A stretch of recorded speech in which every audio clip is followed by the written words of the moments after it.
कुमार स्वामी नायक है Gongo लिबू लटोका radio Fiji 2 में पुराना गाना लगे हमें बहुत अच्छा लगे रेडियो फीजी 2 देश की धड़कन. Good evening, Fiji. In this bulletin, SODELPA's internal debacle worsens. Repossession possible for unpaid loans. And 3 new cases of COVID-19 in border quarantine.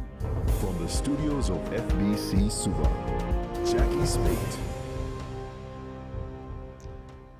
Social Democratic Liberal Party leader Sitiveni Rambuka has defended the interviews process for the positions of SODELPA leader and deputy leader, saying various attempts to derail the process are unnecessary. Rambuka, who was interviewed by an independent panel on Monday, says he is very impressed with the Pacific People's Recruitment Agency. Apanisa Wangarundova reports MP Moses Mbulitavu is suggesting legal redress, saying the appointment of the panel was unconstitutional. Although Rambuka has supported the current process, he has not commented on the letter of grievance signed by 14 members of the management board and submitted to party president Ratu Epinisa Thakumbau last Friday. The SODELPA leader has indicated that there are attempts to derail the entire process to try and help him retain his position, which he says is unnecessary. MP Moses Mbulitavu, who had refused to attend his interview for the deputy leader's post on Monday, has today warned of legal action, claiming SODELPA President Ratu Epinisa Thakumbau failed to act when he received the letter. The letter is not after the fact that it had to go to a disciplinary committee or to be seen by an arbiter as of such. MP Nikono Waikula says he is not aware of any letter and he attended the interview because he was contacted. For me, I think I was happy. I gave my opinion on how to improve the economy, how to improve human rights, how to improve social justice and everything. And I was happy with what I said. MP Linda Tambuya has also defended the interview process, saying it was fair and that she will attend another interview on Friday if need be. If the management board wishes on the day, on Friday, to then have candidates come in to be interviewed again, then that's a discretion that the management board can decide, which I believe was the subject of the grievance. SODELPA will have a management board meeting on Friday, and while the party's AGM is set for Saturday, it is unclear whether members who raised the grievance will file a legal notice before that. Apanisa Wangarundova, FBC News. Repossession of assets is a very real possibility for Fijians unable to repay loans due to COVID-19. With thousands of Fijians on repayment holidays, the Association of Banks in Fiji says while there are options to prevent any drastic action, customers need to be honest. Kelly Vavala reports. Commercial banks don't want customers taking advantage of relief measures because there were people defaulting on loans pre-COVID-19. Even if we start repossessing the assets and putting the assets in the market for sale, we're going to flood the market. So it's not going to help the customer, not help the bank. So we need to look outside the square, both the customers and the bank, and work together to find an option or look at alternatives. Ram says all banks are exploring every means possible to assist customers and continue to earn revenue in a constricted economy. With the number of customers on repayment holidays and no interest in repayments being paid, it also increases the risk of your loan by any accounting standards or by any credit assessment standards.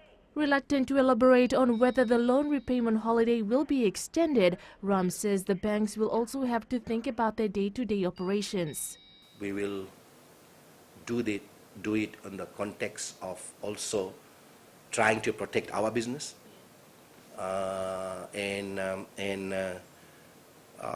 we have to follow the regulatory requirements. We have to follow the accounting standards. The chair says banks will continue to assist those affected on a case-by-case basis. Kelly Vadala, FBC News. The Ministry of Health has confirmed that there are 3 new cases of COVID-19 in border quarantine, while a 4th patient has recovered. The Health Ministry says COVID-19 case number 35 has been discharged. Permanent Secretary Dr. James Fong says the 3 active cases are all in stable condition and are in the isolation ward at the Lautoka Hospital. 2 cases are Fijian citizens in their 40s who worked in a mining company in Mali, while the 3rd case is a 51-year-old male non-Fiji citizen who arrived in Nadi on the 19th of November on the same New Zealand flight. They are border quarantine cases. They are cases that do not pose a risk to the community, and they are part of our cases that indicate that our border quarantine measures are working. Fiji will soon become only the 2nd nation in the world to have a national action plan to prevent violence against women and girls. Prime Minister Vorengen Bainimarama has launched the national consultations on the plan. Koroi Tandulala reports the document is going to be an evidence-based approach to ending gender-based violence. The Prime Minister says eliminating violence against women and girls won't be easy and requires everyone's participation. We know it is far too prevalent in Fiji, and it is unfortunately becoming embedded in our culture. But we are not constrained by history, and we can and we must purge the ugliness retained from our past. Bainimarama has previously labelled the gender-based violence a national shame and today added that it exists in most places across Fiji. It pains me to say that 2 of every 3 women in Fiji have experienced physical or sexual violence from a male intimate partner in their lifetime. 1 in 5 women have experienced sexual harassment in a workplace. Minister for Women Mersini Vuniwanga has vowed to be deeply involved in the formulation of the National Action Plan. The goal is to consult at least 2,500 Fijians across 13 sectors. I shall underline that these consultations will take place in 2 phases. It kicks off today, it kicks up again from January to February next year, and the 2nd phase from February to May next year. Consultations began today and will include the government, civil societies and community stakeholders. The somber backdrop for these discussions is that 10 women were killed by their intimate partners in 2019. Koroi Tandulala, FBC News. Fiji Society for the Blind Executive Director Barbara Farouk was amongst the 41 Fijians being bestowed the Fiji 50 Commemorative Medal at State House this morning. Farouk has been caring for visually impaired children for 2 decades, but says the nomination came as a surprise. Sainiani Boiler reports. Farouk says working with visually impaired children is a blessing for her. I was so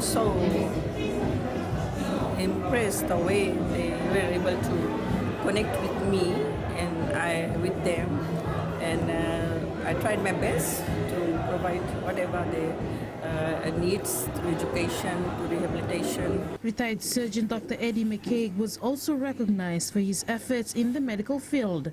No, it feels great. I mean, there was, I must add, some hesitation to start, but being here, I'm honored. Retired civil servant Parmesh Chand, who is now running his family business, says being given space to help in the betterment of Fiji was an honor. It is, of course, recognizing meritorious service of those who have contributed, and I'm glad to be part of that. Sister Carlo Tuineau, who cares for children at St. Christopher's Home, says her only blessing during the 27 years of her service is to see a child under her care thrive in life. That is the highlight of the work at St. Christopher's. It's not really about the challenges, but the achievement of the children, that they are able to be strengthened and they are able to care for themselves. The last Independence Medal presentation will be held tomorrow. Sainiani Mboila, FBC News. Up ahead, frustrated client files complaint against lawyer. And new home brings hope for single mom.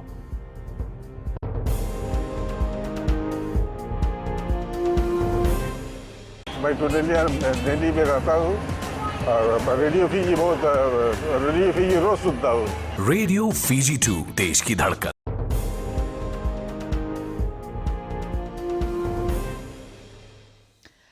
Fiji Red Cross Society says it has come across victims of domestic and sexual violence during natural disasters, and most volunteer first responders struggle to help those affected. The Society has partnered with the Fiji Women's Crisis Centre to provide training on ways to address the situation. Venina Rakautonga reports. The Fiji Red Cross Society hopes to get enough training to better deal with victims of domestic violence in the middle of natural disasters. A lot of the volunteers, what I can say, were traumatized by the stories, and sadly there is not enough avenues for us to deal with these instances. FWCC coordinator Shamima Ali says there are specific ways for helpers to respond to victims of domestic abuse. We should have this training so you are able to be the first responders, responding sensitively to any cases that you recognize, how to recognize. Rogotunindao says the training will also help their members work with communities, get proper qualified assistance. A lot of times during disasters, access to services are actually affected because the communication systems may be down, even roads may be down. So the work with Crisis Centre is going to help us. Heading into the cyclone season, the Fiji Red Cross Society hopes to have all volunteers trained in case they need to be deployed.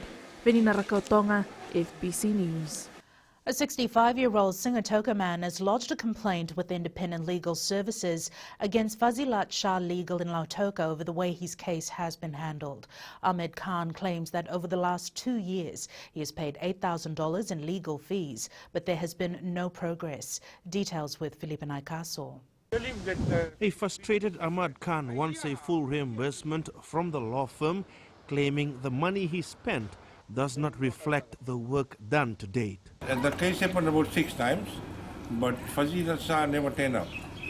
So I asked how is Fazilat Shah, the lawyer we hired, we paid. And she said she's gonna come in another week, 2 months, 3 month time, but she never came. We paid the lawyer, Fazilat Shah, but she never come to a case. Khan says he had gone to Fazilat Shah legal firm 2 months ago wanting a full reimbursement. However, he was told that they will deduct costs since the case has been called a few times. I'm a truck driver. I go around. I don't have much time. When I call, they don't answer. When I call, they don't answer. The thing is that I want them to refund my money so I can do another lawyer. Responding to Khan's claims, manager legal practitioner Raj says these are false allegations. Their lawyers have no control over the Court of Appeal timelines, and the client must be patient. Raj also claims that Khan has not settled the full fees owed to Fazilat Shah Legal, and they will not give a full refund as work has been done in preparation for the court date next month. This is also not the first time the Fazilat Shah Legal has come under fire. 3 months back, Harun Ali Shah was found guilty in relation to monies held in a trust account on behalf of a client. In 2012, Shah was disbarred from practicing law after he was found guilty of 7 counts of professional misconduct and 2 counts of unsatisfactory professional conduct by the Independent Legal Services Commission. Felipe Naikaso, FBC News. Fiji Airways will operate repatriation flights between Nadi, Brisbane and Sydney next month, allowing Fijian and Australian citizens as well as approved non-citizens to travel to their respective destinations. The airline confirms the first return flight from Nadi to Brisbane is on the 3rd of December, while the Nadi to Sydney return flight is 2 days later. Fiji Airways says its international flights operate under the Travel Ready program, designed for air travel in a COVID-19 world. It adds that Australia and Fiji have strict entry and quarantine requirements, and travellers have been requested to understand and comply with them.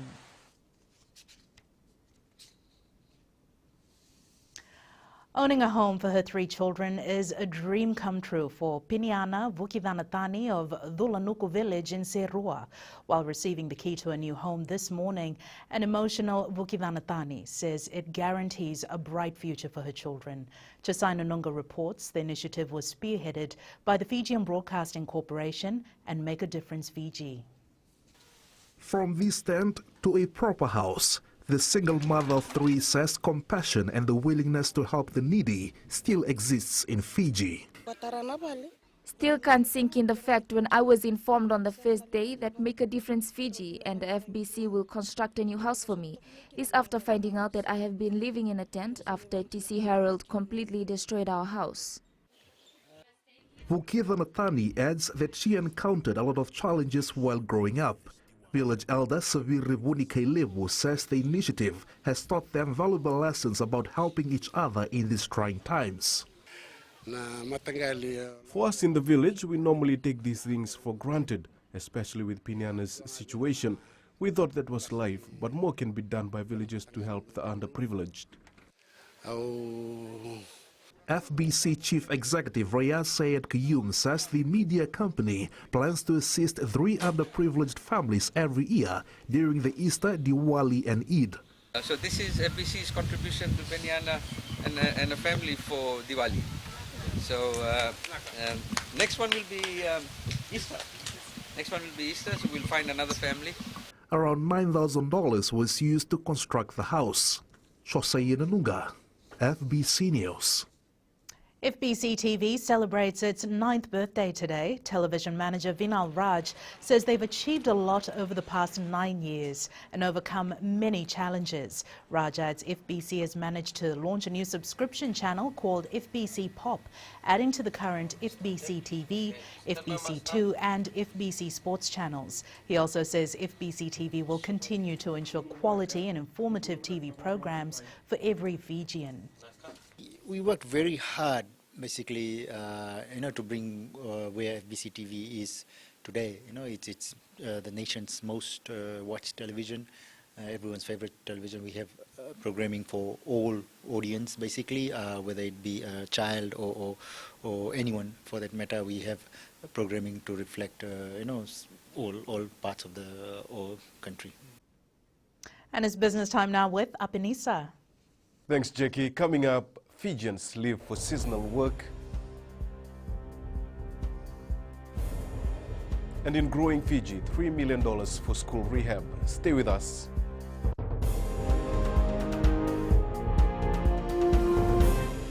Pula natango aprosra nangarse ngor kraki do televe ono varong na Radio Fiji 1 nandomo ibiti. Radio Fiji 1 nandomo ibiti.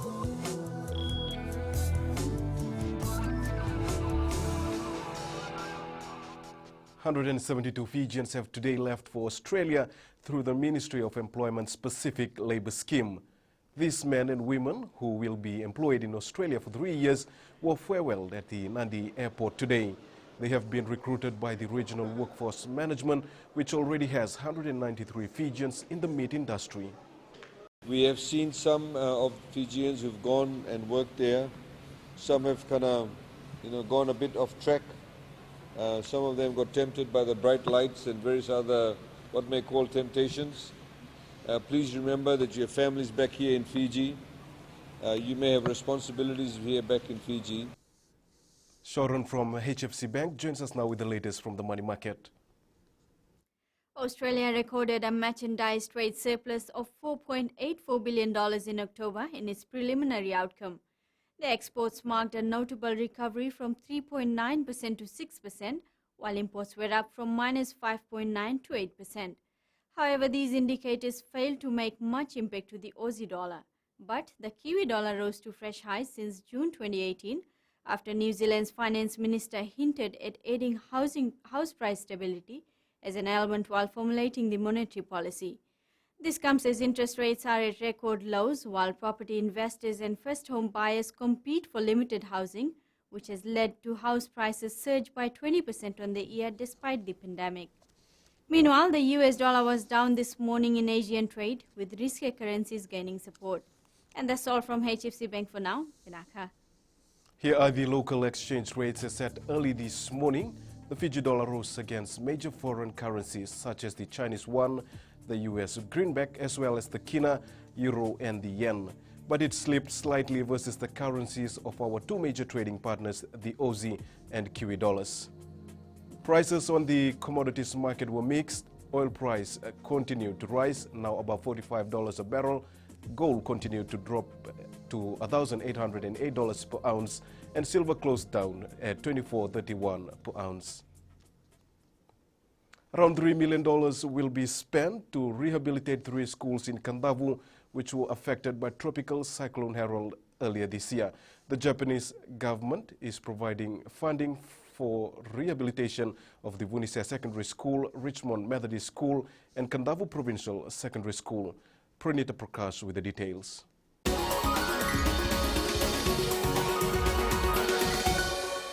Japanese ambassador to Fiji, Masahiro Omura, says these projects will revitalize secondary school education in Kandavu. It's a crucial development not only for the three schools or for secondary school education, but it is also significant for Greater Kandavu, as there is high probability that many primary school students on the island will attend one of the 3 secondary schools. Around 600 students will have better learning space in the next 6 months following the grant signing today. Christmas came early for Kandavu. And Ambassador, you just brought so much joy amidst all this. There were COVID-19, TC Harold, still building from Winston and Kenny. But I must say, thank you for bringing Christmas to our children in Kandavu. In the last 3 years, the Japanese government has contributed over $11 million to rehabilitate 13 schools affected by tropical cyclones. The ambassador confirms they will assist more schools in the future. Pranita Prakash, FBC News.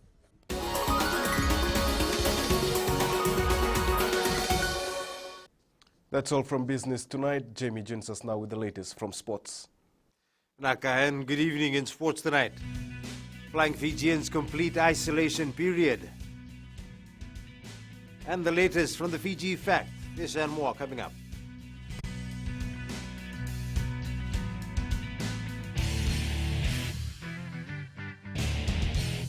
Kumar स्वामी नाइक है गोमगो लिबू लटो का radio Fiji 2 में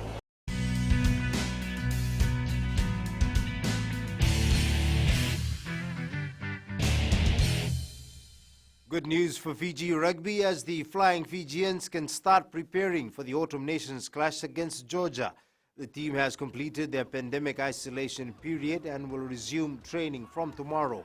Fiji Rugby Union High Performance Unit Manager Simon Raiwa-Lui says this is a relief for all players and officials. We've had setbacks from the beginning of the tournament during our preparation, but as of tomorrow, our players come out of isolation and they will start preparing for the Georgia match. So that is good news for the group because they've, like I said, it's been frustrating for all being in isolation. The full interview with Simon Raiwa-Lui will air at 10 this evening on the Sports Hub show on FBC TV.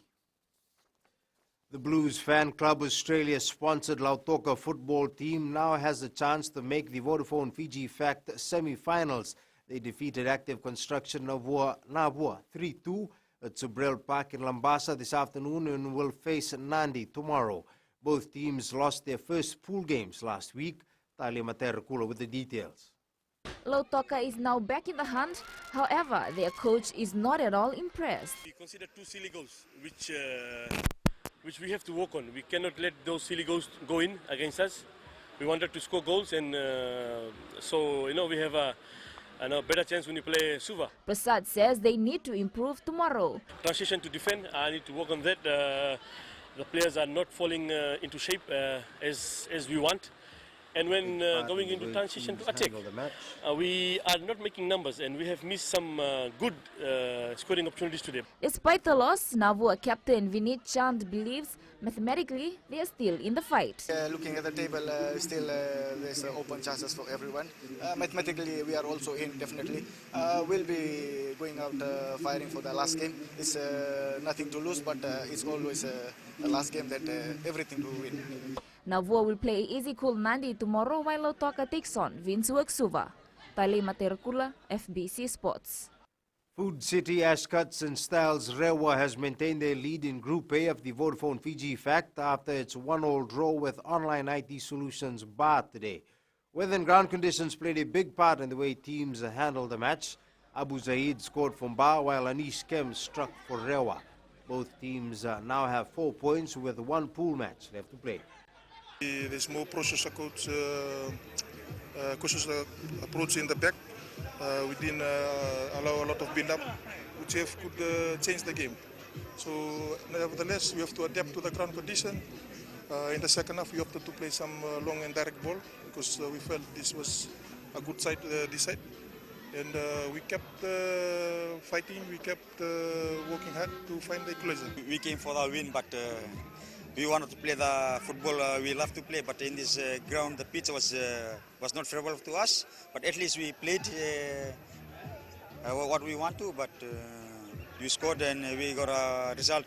We got a 1 point, so I'm happy with it.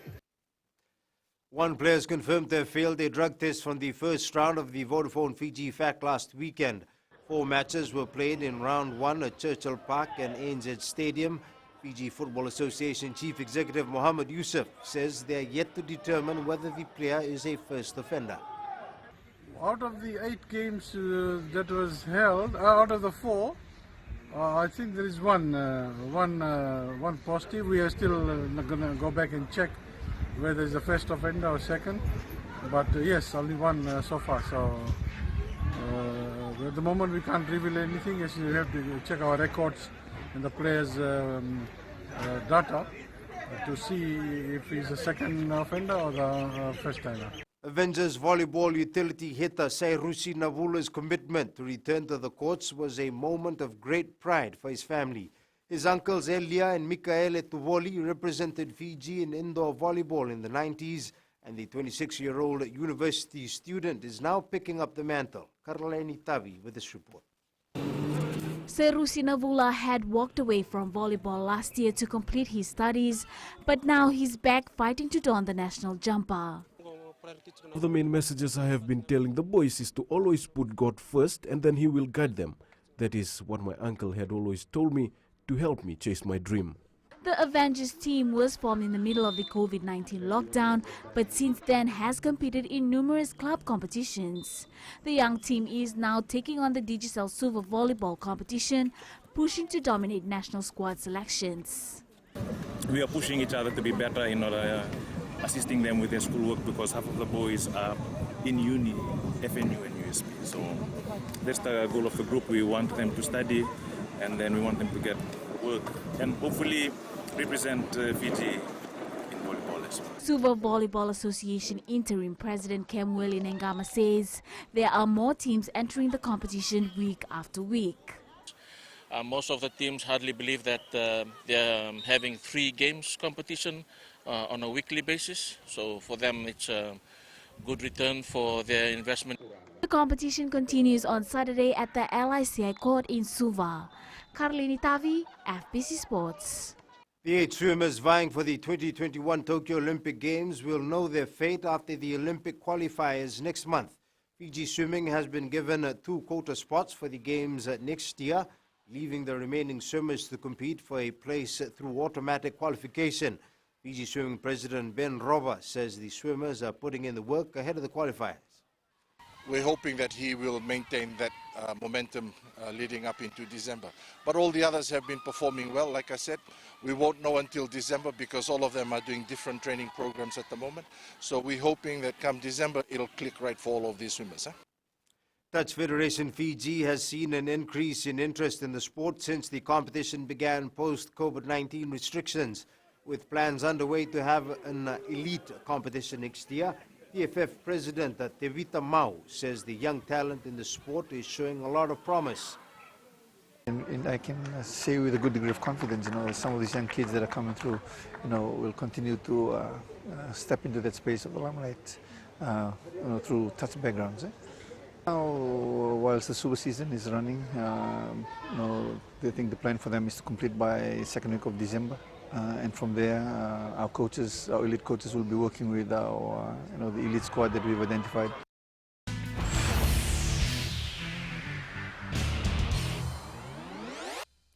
In play of the day, quick thinking from the back of the scrum by Auckland, putting Salesi Rayasi over the try line in their semi-final win over Waikato last weekend.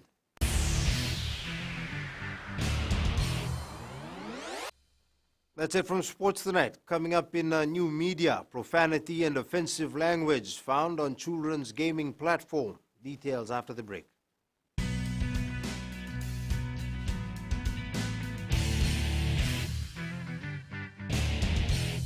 मैं तो दिल्ली में रहता हूँ और radio Fiji रोज सुनता हूँ। Radio Fiji 2 देश की धड़कन।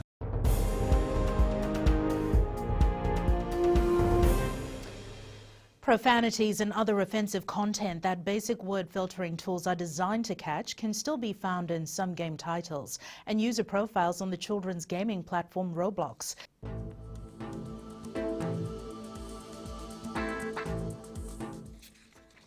And in weather, a low-pressure trough to the north of Fiji continues to affect our weather.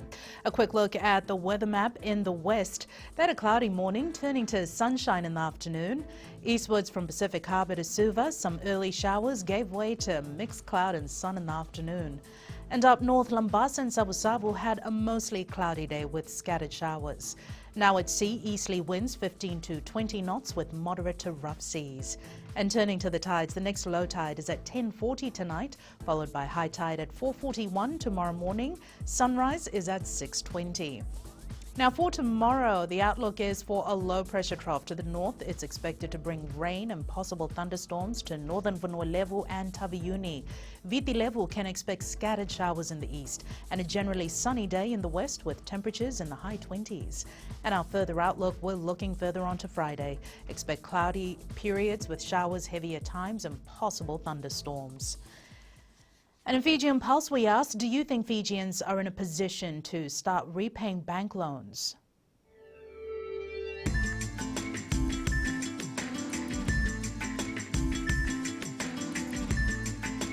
I think most of us are still facing financial issues and are still not ready to pay our loans. I think we still need more time because banks should give us more time because we're still trying to get on our 2 feet.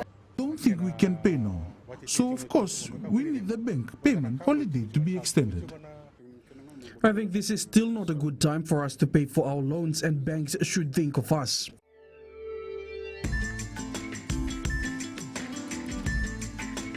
Recapping the main stories for tonight, SODELPA's interview debacle worsens. 3 new border quarantine cases of COVID-19 and government launches national consultation to end gender-based violence. Now for these stories and others, tune in daily to our sister radio station Gold FM. Our poll question we're asking, should there be criminal charges on teachers using corporal punishment? Visit our FBC website to answer. And on to our shot of the day. As the Fiji Facts started in Lambasa today, this was the scene of the mountains seen from SODELPA Park. And you can send us newsworthy pictures and videos on email fbcnews@fbc.com.fj, via Facebook page FBC News and our Twitter page at FBC_news or hashtag FBC News. That's your news for tonight. Until tomorrow, from the team and I, stay safe. Bye for now.